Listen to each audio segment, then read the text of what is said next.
वैभव जो 26 साल का है, उसकी अभी अभी नई शादी हुई है और उसकी एक खूबसूरत सी बीवी है। ये दोनों हनीमून बनाने के लिए हिमाचल गए थे, जहां उन्होंने 4 दिन गुजारे। अब उनके दिल्ली अपने घर वापस आने का समय हो गया। दोनों अपनी गाड़ी में बैठ गए और दिल्ली के लिए चल दिए। रात के 11 बज गए थे। अब वो हिमाचल की घाटी को पार करने ही वाले थे। रोड बिल्कुल सुनसान थी, गाड़ी बिल्कुल तेजी में जा रही थी। अचानक वैभव को अपनी गाड़ी में एक औरत दिखी, जिसने लाल रंग की साड़ी पहनी थी। वो दूर से ही हाथ हिलाकर गाड़ी को रोक रही थी। उसको देखकर वैभव की बीवी ने उसे गाड़ी रोकने से मना कर दिया, क्योंकि उसको डर था कि ये कोई लूटपाट करने की चाल हो सकती है। लेकिन वो औरत गाड़ी के सामने आ गई, जिससे वैभव को गाड़ी रोकनी ही पड़ी। वो औरत जोर जोर से दरवाजे को पीटने लगी। उसके चेहरे के हाव भाव से ऐसा लग रहा था जैसे वो किसी बड़ी मुसीबत में हो। वैभव की बीवी ने उसे गाड़ी का दरवाजा खोलने से मना कर दिया। उसने कहा कि ये कोई चाल हो सकती है, हमें बाहर नहीं जाना चाहिए। पर वैभव ने बोला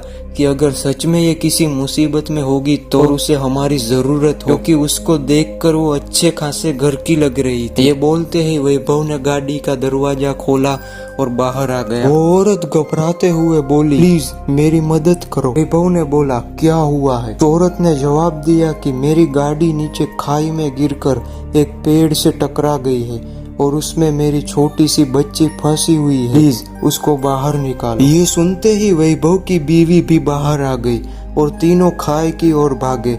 उन्होंने देखा कि वो गाड़ी थोड़ी नीचे एक पेड़ से टकराई हुई है। वैभव झट से नीचे की ओर गया। उसने देखा कि पीछे वाली सीट पर एक बच्ची बैठी जो रो रही थी। वैभव ने दरवाजा खोलना चाहा पर वो नहीं खुला, दरवाजा अटका हुआ था।